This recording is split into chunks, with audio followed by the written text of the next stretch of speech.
میرا اکلوتا بیٹا ماس آج اپنے کمرے میں منہ پھلائے بیٹھا تھا، کیونکہ جس چیز کی خواہش وہ مجھ سے ابھی کر رہا تھا وہ ایک باپ کی حیثیت سے میں پوری نہیں کر سکتا تھا۔ ہو سکتا ہے کہ میں کر بھی دیتا اگر اس خواہش کے ساتھ میری تلخ یادیں جڑی نہ ہوتی۔ ماس مجھ سے ضد کر رہا تھا کہ میں اسے گاڑی دوں تاکہ وہ اسے چلا کر قریبی مارکیٹ تک جائے۔ وہ ابھی صرف 14 سال کا تھا۔ میں زندگی میں ایک کامیاب شخص تھا۔ مجھے گاڑی کے چھوٹے موٹے نقصان کا قطعی ڈر نہ تھا، لیکن اس ضد کو پورا کرنے میں کسی قسم کے نقصانات کا اندیشہ تھا۔ وہ میں ماضی میں دیکھ چکا تھا۔ میں بھی اس وقت ماس کی عمر کا تھا۔ چلیں اسی وقت کیا ہوا تھا میں آپ کو کہانی کی صورت میں سناتا ہوں، اور پھر یہی کہانی میں ماس کو بھی سناؤں گا تو امید ہے کہ وہ اچھے بیٹی کی طرح وہ میری بات مان جائے گا۔ میں بچپن میں شہر کے سب سے مہنگے علاقے میں بہت خوبصورت مکان میں رہتا تھا۔ میرے والد بہت خوشحال کاروباری آدمی تھے۔ انہوں نے ساری زندگی بہت محنت سے جو کچھ کمایا تھا اس سے وہ بہت کامیاب اور خوشحال زندگی گزار رہے تھے۔ مجھے بابا جان کی سب چیزوں سے زیادہ ان کی نئی نویلی گاڑی سے محبت تھی، اور میں ہمیشہ اس میں سفر کرنے کے لیے تیار رہتا۔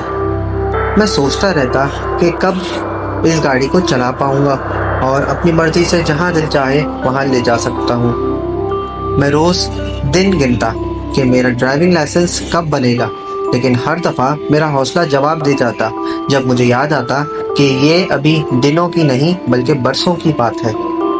میرے گھر کے سامنے بہت بڑا کھلا میدان تھا جہاں میں نے گاڑی چلانے کی مشق کی تھی۔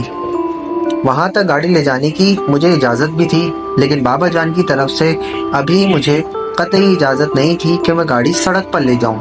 انہوں نے مجھے سختی سے منع کر رکھا تھا کہ میں اس میدان سے باہر گاڑی نہ لے جاؤں۔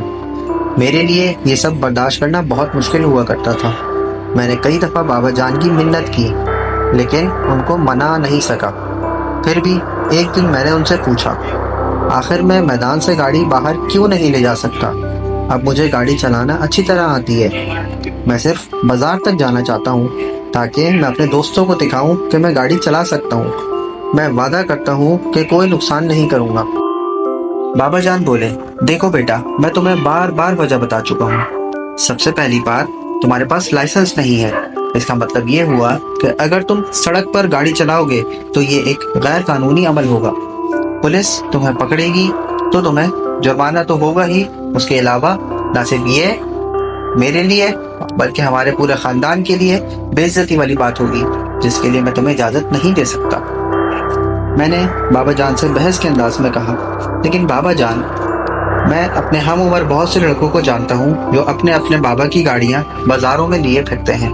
بابا بولے، ہو سکتا ہے وہ لیے پھرتے ہوں، لیکن ان کی غلط حرکات کی وجہ سے تمہیں انہی کی طرح غلط حرکتیں کرنے کی اجازت تو نہیں مل سکتی۔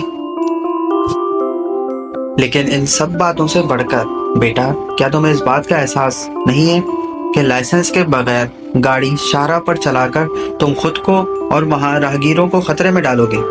میں تنگ آ کر بولا، بابا جان کیسے؟ میں کسی کو چوٹ تو نہیں پہنچاؤں گا۔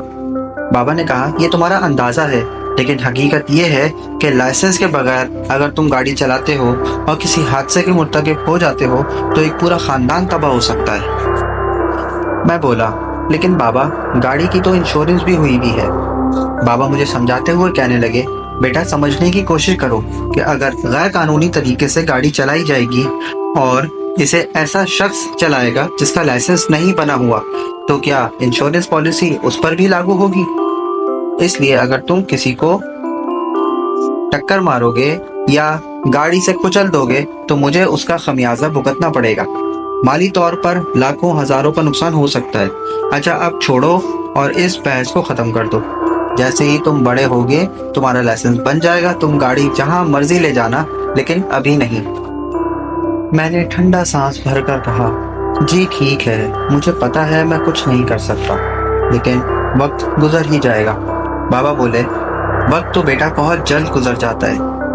بابا نے تو کہہ دیا تھا، لیکن میں ایسا نہیں سوچ رہا تھا۔